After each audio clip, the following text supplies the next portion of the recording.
Hi everyone, and welcome to the Pilgrim Story Hour. My name is Mony Dojeiji, and as you can see today, I'm out and about on a walk on one of the trails that are in this beautiful city where I'm currently living, named Ottawa in Canada. And it's the fall and the season is changing and the colors are starting to change, and so I thought I would bring you this story from the trails near my home. Now today's story is called The Perfect Pilgrim, the myth of this perfect pilgrim. I'm sure we've all heard about this mythical creature, you know, that pilgrim that always walks and never ever takes a bus or a taxi to get to their next location, the pilgrim that is always carrying their backpack. They certainly would never be seen having that backpack shipped by a taxi to another albergue.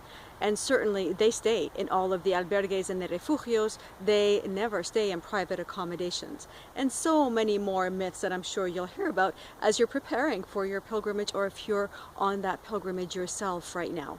And I have to admit, I'm quite familiar with this perfect pilgrim, because when I did my first Camino, I believed that was the only way to walk. And so I did what I thought this mythical perfect pilgrim needs to do. And even as I walked from Rome to Jerusalem, I really believed that there was this perfect way to walk.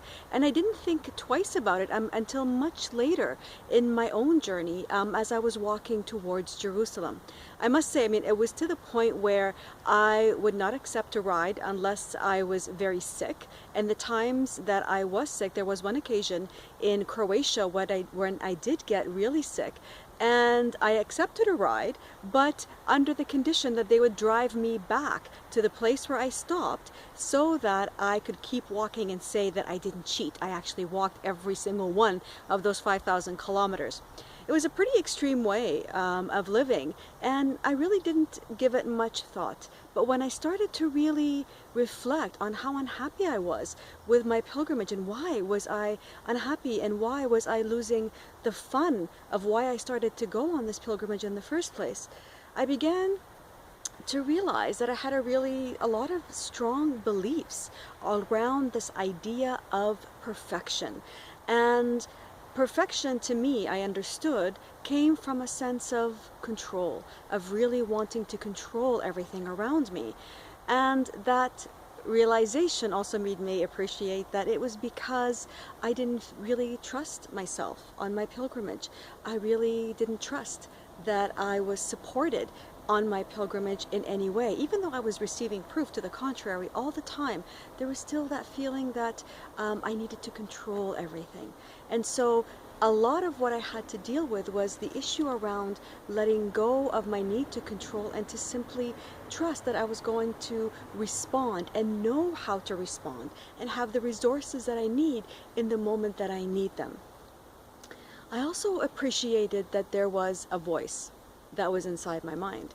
There was that voice inside of me, that critic that was continually saying, you can do this better. There is another way of doing it. You should be doing it this way and not the other way. And that voice I kind of understood, because that was a voice that I had grown up with.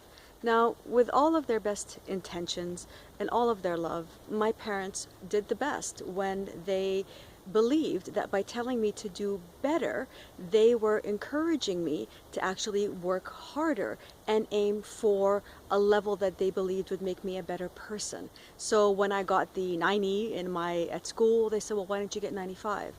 Or if I didn't get 95, if I got 95, why didn't you get 100? And there was I grew up with that whole notion that there was always something better that I can do. I could be doing it better. I could be doing it more perfectly.